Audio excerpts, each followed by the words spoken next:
एक लंबे समय पहले एक गांव में बलराम और गीता नामक पति पत्नी रहते थे। बलराम नारियल पानी बेचता था।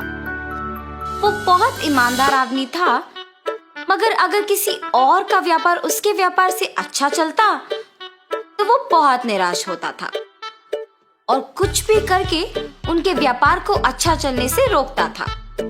एक दिन बलराम नारियल को लेके आने के लिए नारियल के पेड़ के पास जाता है। वहाँ उन पेड़ों के मालिक को देख कहता है, नमस्कार साहब, नारियल लेने आया हूँ। हाँ, तुम तो आते रहते हो, जितने चाहिए लेके जाओ। और ऐसे एक बंडी पे नारियल को लेके जाता है। बलराम को नारियल लेके जाना वहीं एक नारियल पेड़ पे बैठी एक भूत देखती है। कौन है ये आदमी? हमेशा नारियल लेके जाता है। आज मेरे निवास के पेड़ से भी नारियल लेके गया है। मुझे ये जानना है कि वो इन नारियल के साथ करता क्या है।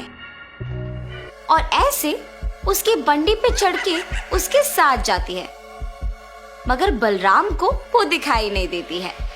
वो उस नारियल के बंडी को एक जगह पे रोक के उन्हें बेचने लगता है। उसके पास बहुत लोग आके नारियल पानी खरीद के पीते हैं। आइए साहब आइए, मीठा पानी वाला नारियल है। साधारण के हैं और राजस्थान के भी। साधारण वाले 20 रुपए के और राजस्थान वाले 30 रुपए के, और एक बोतल होगा 60 रुपए का। ऐसे जोर जोर से चिल्लाने पर उधर से गुजरते हुए लोग सुन के उसके यहाँ नारियल पानी पीने आते थे।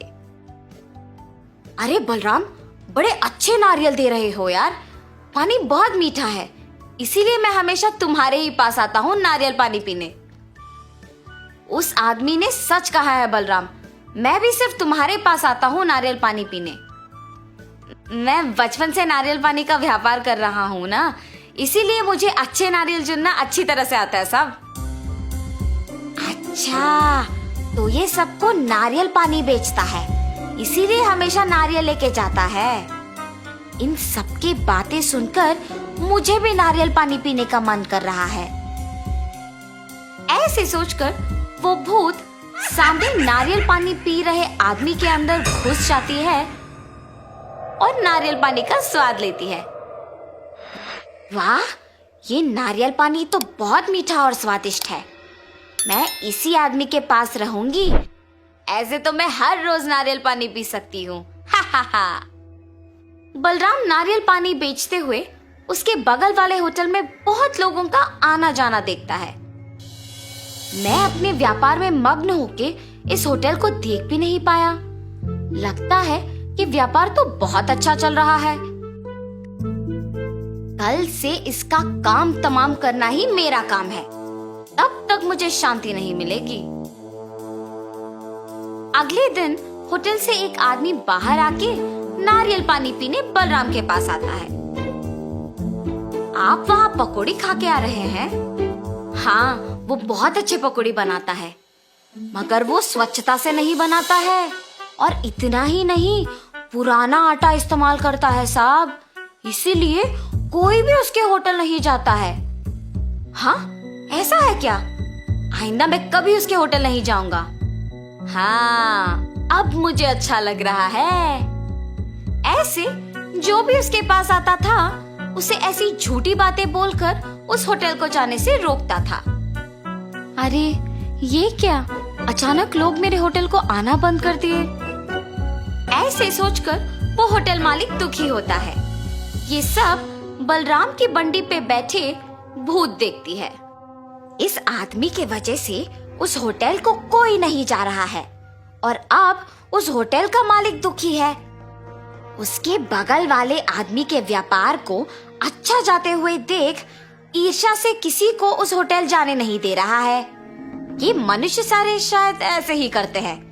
ये तो अच्छा हुआ कि मैं मनुष्य नहीं हूँ, लेकिन मुझे उसे उसकी गलती का एहसास दिलाना होगा। ऐसे सोच में पड़ जाती है। इतने में एक औरत नारियल पानी पीने वहां आती है।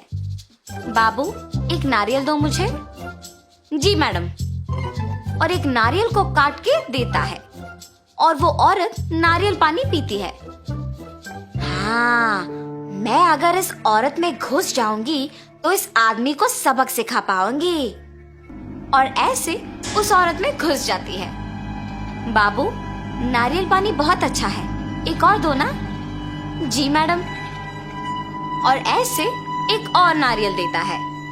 ऐसे वो औरत एक के बाद एक नारियल का पानी पीते ही रहती है। आखिर में उस बंडी पे मौजूद सारे नारियल खत्म हो जाते हैं। हैं? क्या ये एक मनुष्य ही है? मेरे पास के सारे नारियल का पानी पी गई।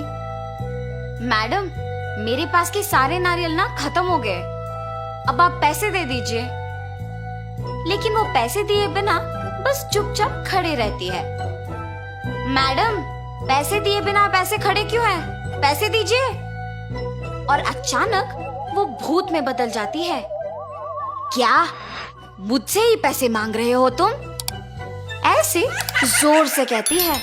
उस भूत के चेहरे पे घाव और आंखों को लाल होते देख बलराम बहुत डर जाता है। हाय भगवान, भूत! ये कह के बेहोश हो जाता है। ये देख वो भूत उस औरत से बाहर निकलती है। बलराम को बेहोश देख उस औरत को कुछ समझ नहीं आता और वो वहां से चले जाती है। कुछ समय बाद बलराम को होश आता है और जब वो उसके चारों ओर देखता है तो उसे कोई नजर नहीं आता है। ये भूत कहाँ गई? मेरे सारे नारियल का पानी पी के पैसे दिए बिना चली गई। वैसे मुझे तो खुश होना चाहिए कि वो सिर्फ मेरे नारियल का पानी पीकर मुझे कुछ नहीं की। मुझे तो कल से दुकान लगाने के लिए भी डर लग रहा है। ऐसे सोचते हुए अगले दिन डरते हुए दुकान लगाता है। लगता है इसे कल का सबक काफी नहीं था। मुझे इसे कल से दुकान लगाने से ही रोकना होगा। इतने में उसके पास नारियल पानी पीने एक औरत आती है और कुछ आदमी भी आते हैं। ये देख वो भूत उस औरत में घुस जाती है। पहले उसको एक नारियल काट के देता है। वो नारियल पानी पी के पैसे दिए बिना जाने के लिए पीछे मुड़ती है। मैडम, मैडम, आप पैसे दिए बिना जा रहे हो? वो औरत भूत की तरह बदल के पीछे मुड़ती है। इतना जल्दी भूल गए मुझे कि पैसे मांग रहे हो? ऐसे जोर से कहती है। उसे डरावना दिखते देख वहां के सारे लोग भूत भूत करके चिल्लाते हुए भाग जाते हैं। बलराम भूत को देख कांपते रहता है। उसके बाद भूत भी वहां से चली जाती है। कुछ देर बाद बलराम वापस होश में आता है। आज भी वो भूत आई है। मेरे साथ और भी लोग उस भूत को देख भाग गए।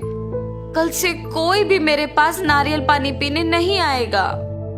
ऐसे सोचकर तब से नारियल पानी बेचने के लिए डर के घर पे ही रहता है। कुछ दिन बाद उसके बगल वाले होटल का मालिक बलराम का ना आना देख सभी की बातें सुनकर उसके घर जाता है। बलराम, बलराम, तुम यहाँ क्यों आए? मुझे पता है कि तुम्हारे साथ क्या हुआ। तुम निडर कल से आके वापस अपना दुकान लगाओ। तुम बहुत अच्छे हो। सबकी बातें सुनकर मुझे प्रोत्साहित करने आए हो। लेकिन मैंने क्या किया? तुम्हारे व्यापार को अच्छा चलते हुए देख ईर्ष्या से तुम्हारे व्यापार को नष्ट करने का प्रयत्न किया। मुझे माफ करो। जो कुछ भी हुआ उसे भूल जाओ। मेरा व्यापार अब अच्छा ही चल रहा है। मेरे व्यापार ऐसे अचानक रुकने की वजह से ही मुझे मेरे गलती का एहसास हुआ है। ऐसे जब कह रहा था वहां वो भूत आती है। अरे भूत, भूत! मुझे देख के डरो मत। मैं तुम दोनों को कुछ नहीं करूंगी। बलराम, तुम्हें तुम्हारी गलती का एहसास दिलाने के लिए ही मैंने ये सब किया है।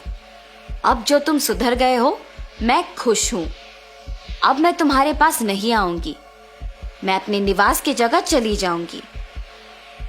ऐसे कह के वो भूत चली जाती है। अब से तुम नारियल का पानी बेचने आ जाओ। ऐसे कह के वो होटल का मालिक भी वहां से चला जाता है। तब से बलराम सबसे अच्छे से पेश आके बाकी लोगों के व्यापार से दूर रहते हुए उसके खुद के व्यापार पे दृष्टि लगा के मेहनत से काम करता है। उससे उसका व्यापार कुछ ही दिनों में विकास पाती है और वो एक बड़ा दुकान लगा के नारियल बेचते हुए अपने परिवार के साथ खुशी से रहता है। तो इस कहानी का नैतिक क्या है? दूसरों की सफलता देख ईर्ष्या से उनका काम बिगाड़ना हमें हमारे काम को दृष्टि से नहीं करने देता है और वो हमें नष्ट कर देता है।